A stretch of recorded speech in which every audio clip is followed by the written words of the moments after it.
good on a key campaign pledge and making good on the idea of America. That said, this is not what our allies around the world. Yeah, that's better. Ladies and gentlemen, the Vice President of the United States.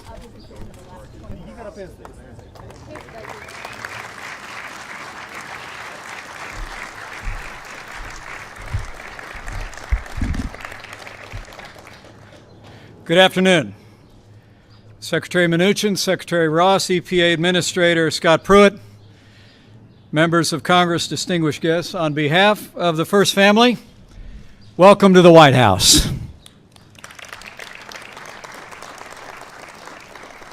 You know, it's the greatest privilege of my life to serve as Vice President to a president who is fighting every day to make America great again. Since the first day of this administration, President Donald Trump has been working tirelessly to keep the promises that he made to the American people. President Trump has been reforming health care, enforcing our laws, ending illegal immigration, rebuilding our military. And this president has been rolling back excessive regulations and unfair trade practices that were stifling American jobs. Thanks to President Trump's leadership, American businesses are growing again, investing in America again, and they're creating jobs in this country instead of shipping jobs overseas. Thanks to President Donald Trump, America is back.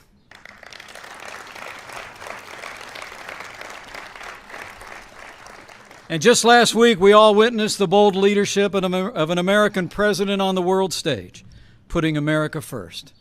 From the Middle East to Europe, as leader of the free world, President Trump reaffirmed historic alliances, forged new relationships, and called on the wider world to confront the threat of terrorism in new and renewed ways.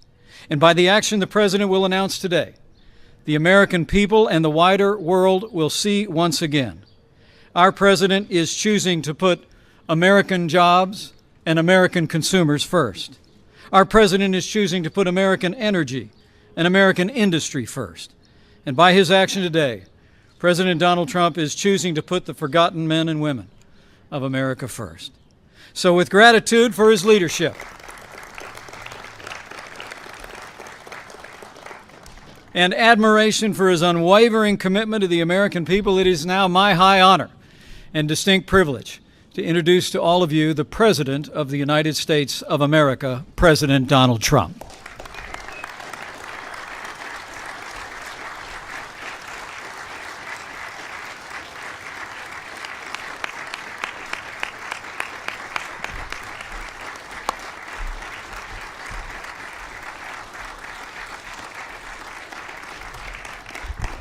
Thank you very much. Thank you. I would like to begin by addressing the terrorist attack in Manila. We're closely monitoring the situation, and I will continue to give updates. Anything happens during this period of time, but it is really very sad as to what's going on throughout the world with terror. Our thoughts and our prayers are with all of those affected.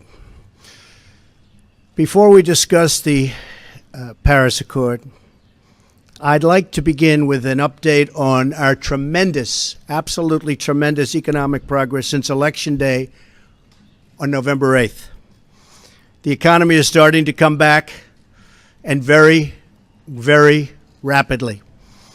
We've added $3.3 trillion in stock market value to our economy and more than 1 million private sector jobs. I've just returned from a trip overseas where we concluded nearly $350 billion of military and economic development for the United States, creating hundreds of thousands of jobs. It was a very, very successful trip, believe me.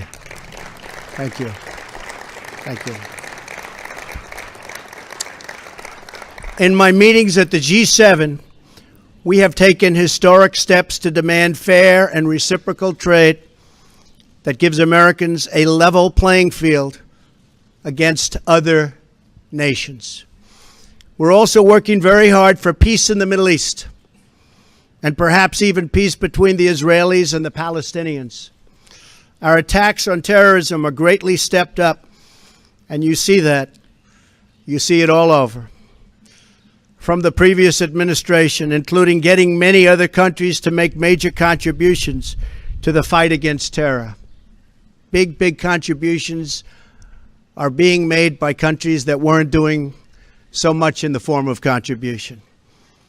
One by one, we are keeping the promises I made to American people during my campaign for president, whether it's cutting job-killing regulations, appointing and confirming a tremendous Supreme Court justice, putting in place tough new ethics rules, achieving a record reduction in illegal immigration on our southern border, or bringing jobs, plants, and factories back into the United States at numbers which no one until this point thought even possible.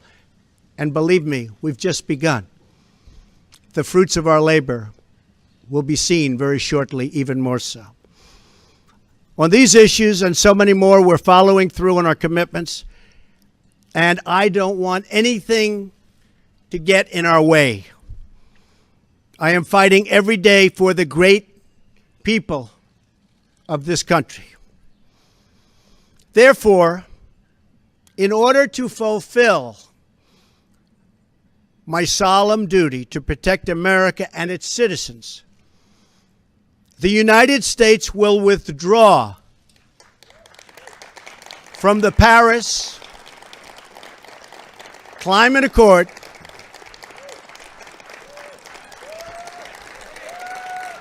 Thank you.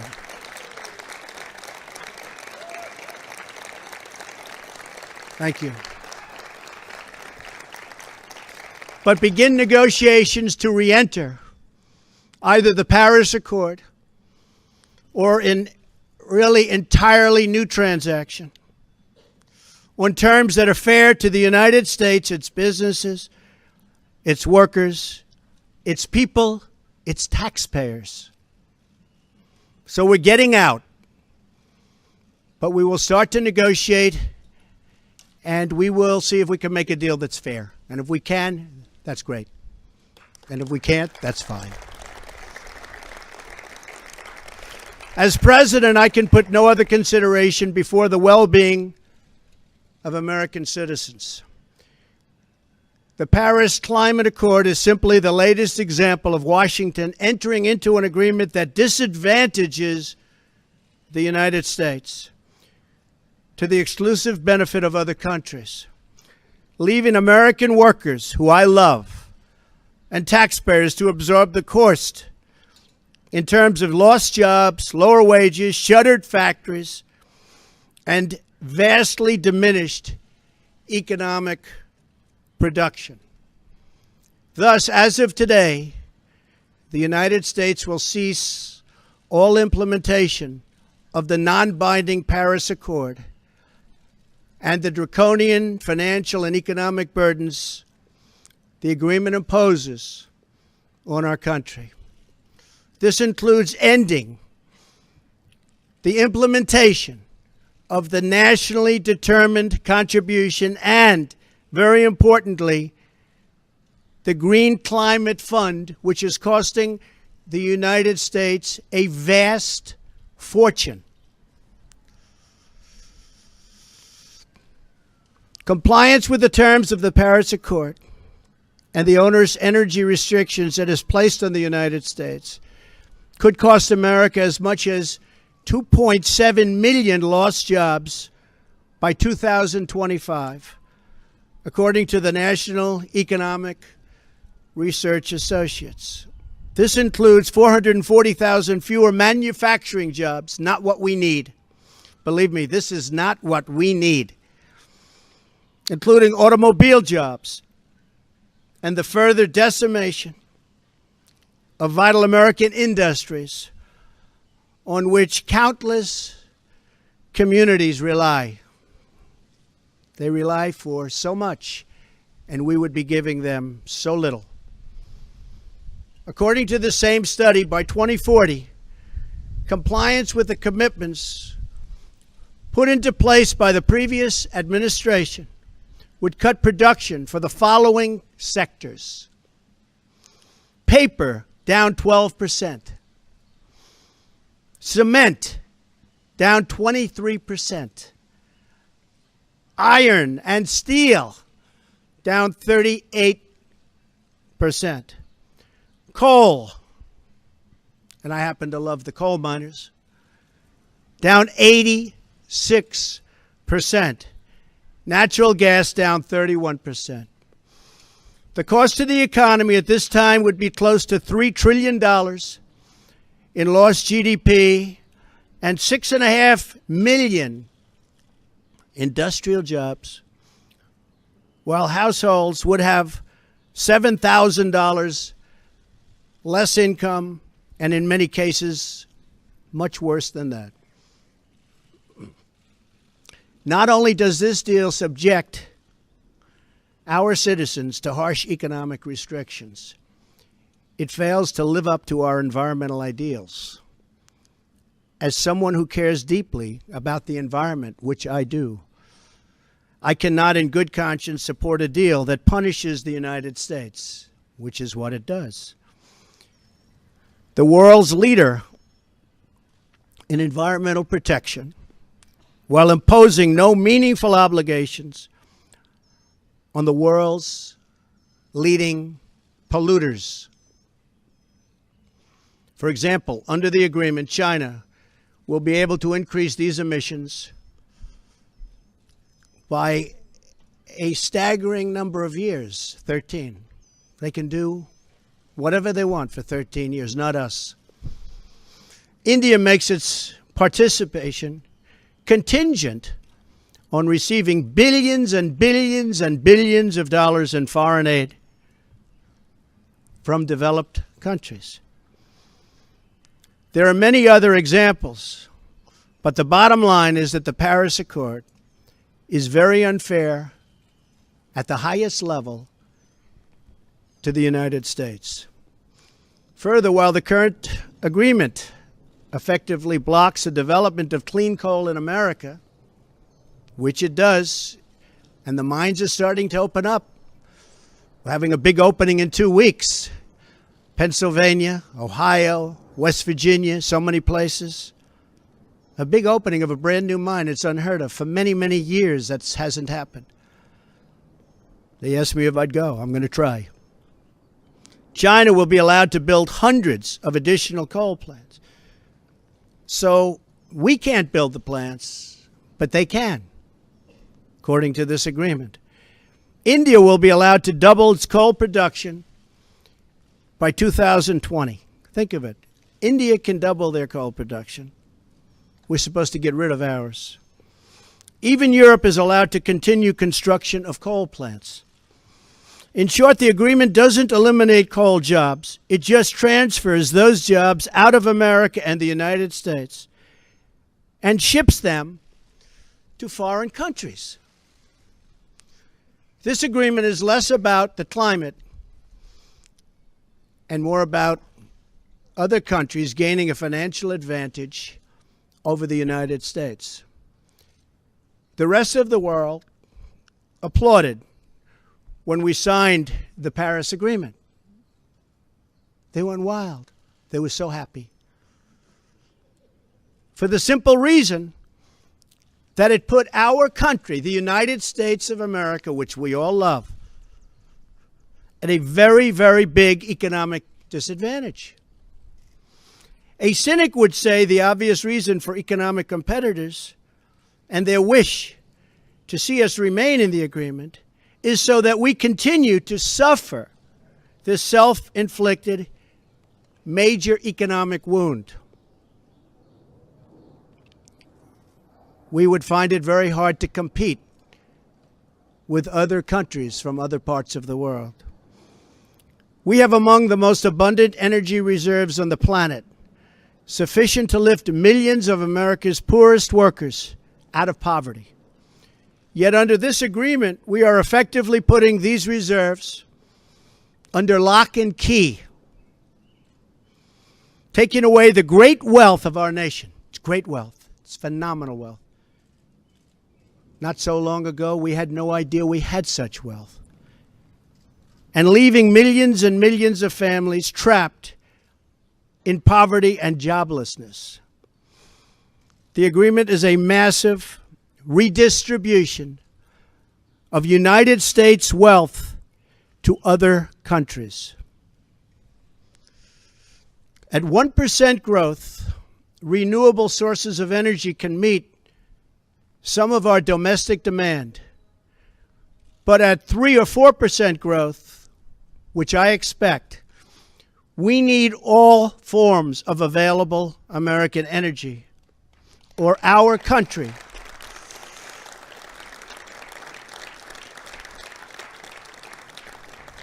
will be at grave risk of brownouts and blackouts. Our businesses will come to a halt in many cases, and the American family will suffer the consequences in the form of lost jobs and a very diminished quality of life. Even if the Paris Agreement were implemented in full, with total compliance from all nations, it is estimated it would only produce a 0.2 of 1 degree. Think of that. This much Celsius reduction in global temperature by the year 2100. Tiny, tiny amount. In fact, 14 days of carbon emissions from China alone would wipe out the gains from America, and this is an incredible statistic, would totally wipe out the gains from America's expected reductions in the year 2030. After we have had to spend billions and billions of dollars, lost jobs, closed factories, and suffered much higher energy costs for our businesses and for our homes. As the Wall Street Journal wrote this morning, the reality is that withdrawing is in America's economic interest and won't matter much to the climate. The United States under the Trump administration will continue to be the cleanest and most environmentally friendly country on earth. We'll be the cleanest. We're going to have the cleanest air. We're going to have the cleanest water. We will be environmentally friendly, but we're not going to put our businesses out of work. And we're not going to lose our jobs. We're going to grow. We're going to grow rapidly.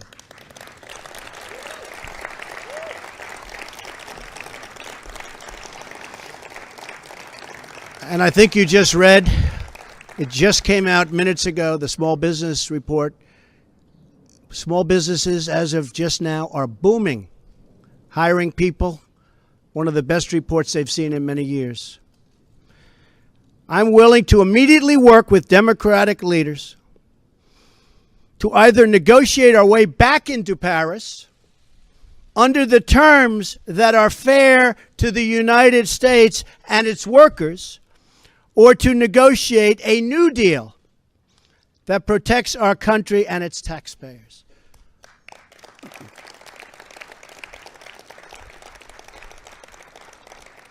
So if the obstructionists want to get together with me, let's make them non-obstructionists. We will all sit down and we will get back into the deal and we'll make it good, and we won't be closing up our factories and we won't be losing our jobs, and we'll sit down with the Democrats and all of the people that represent either the Paris Accord or something that we can do that's much better than the Paris Accord.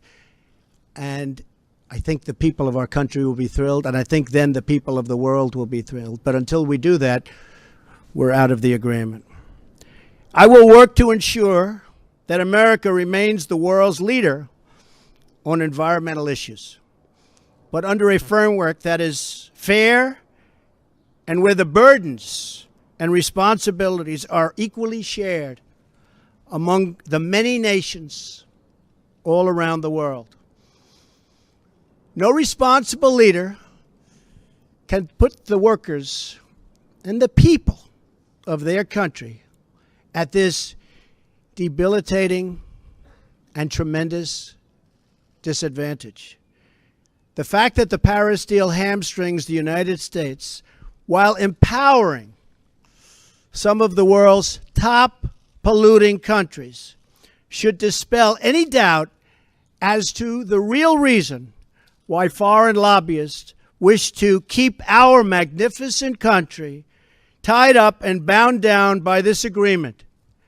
It's to give their country an economic edge over the United States. That's not going to happen while I'm president. I'm sorry.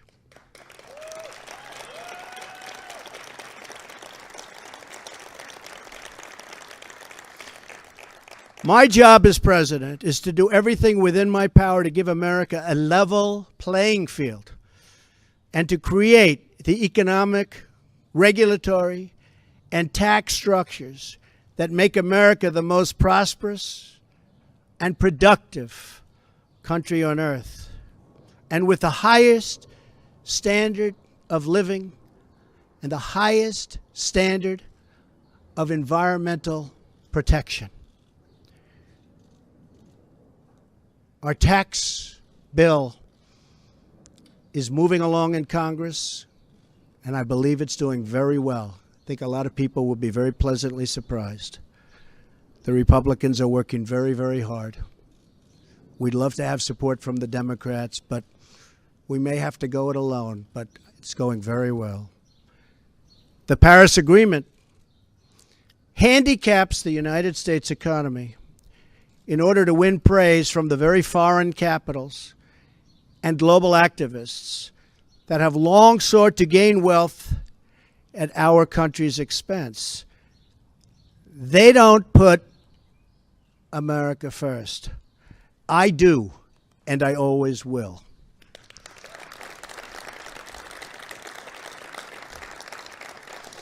The same nations asking us to stay in the agreement are the countries that have collectively cost America trillions of dollars through tough trade practices and, in many cases, lax contributions to our critical military alliance.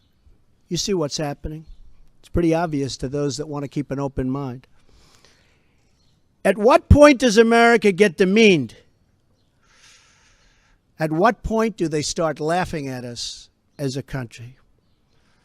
We want fair treatment for its citizens, and we want fair treatment for our taxpayers. We don't want other leaders and other countries laughing at us anymore, and they won't be. They won't be. I was elected to represent the citizens of Pittsburgh, not Paris.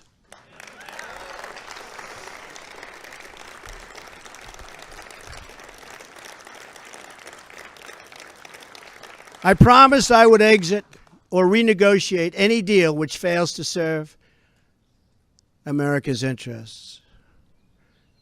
Many trade deals will soon be under renegotiation. Very rarely do we have a deal that works for this country, but they'll soon be under renegotiation. The process has begun from day one, but now we're down to business. Beyond the severe energy restrictions inflicted by the Paris Accord, it includes yet another scheme to redistribute wealth out of the United States through the so-called Green Climate Fund, nice name, which calls for developed countries to send $100 billion to developing countries, all on top of America's existing and massive foreign aid payments. So we're going to be paying billions and billions and billions of dollars, and we're already way ahead of anybody else. Many of the other countries haven't spent anything, and many of them will never pay one dime.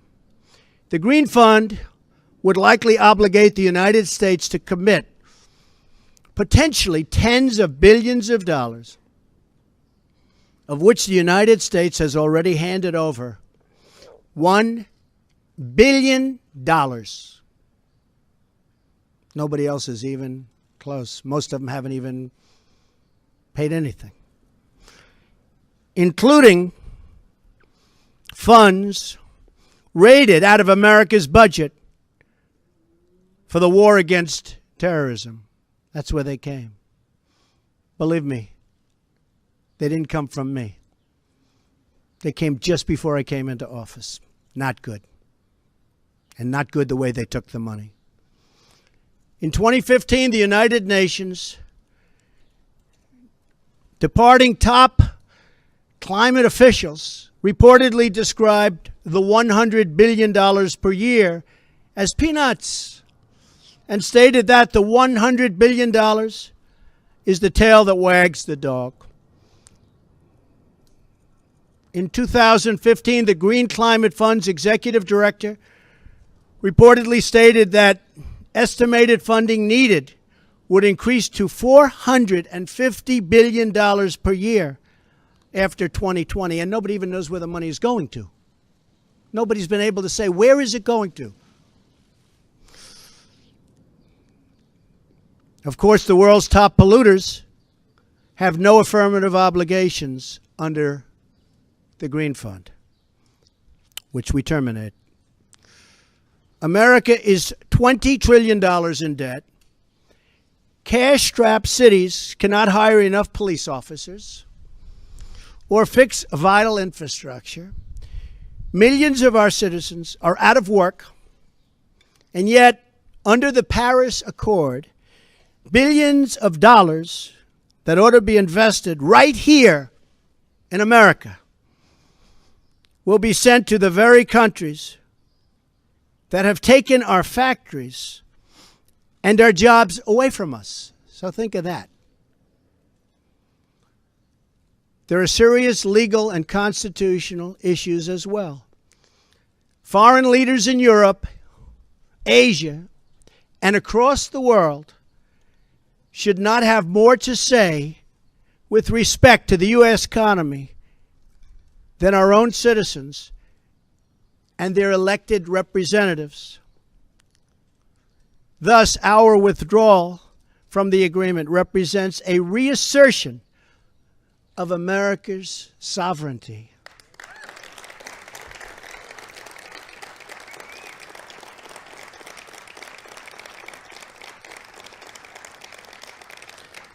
Our Constitution is unique among all nations of the world. And it is my highest obligation and greatest honor to protect it. And I will. Staying in the agreement could also pose serious obstacles for the United States as we begin the process of unlocking the restrictions on America's abundant energy reserves, which we have started very strongly. It would once have been unthinkable that an international agreement could prevent the United States from conducting its own domestic economic affairs. But this is the new reality we face if we do not leave the agreement or if we do not negotiate a far better deal.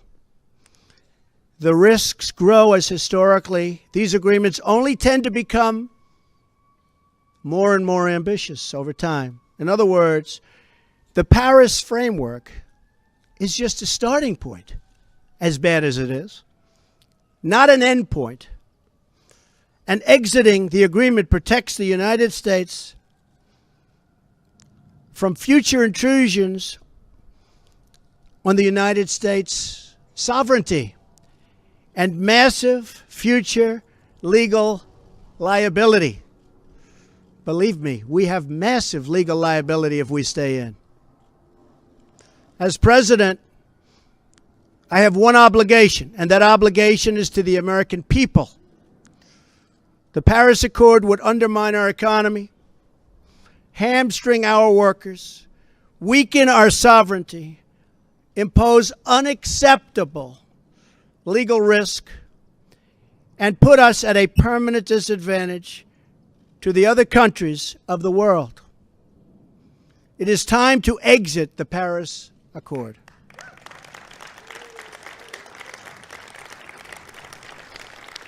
and time to pursue a new deal that protects the environment, our companies, our citizens, and our country. It is time to put Youngstown, Ohio, Detroit, Michigan, and Pittsburgh, Pennsylvania, along with many, many other locations within our great country, before Paris, France. It is time to make America great again. Thank you. Thank you. Thank you very much.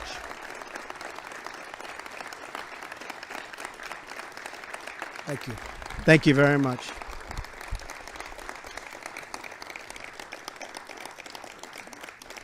Thank you very much. Very important. I'd like to ask Scott Pruitt, who most of you know and respect, as I do, just to say a few words. Scott, please.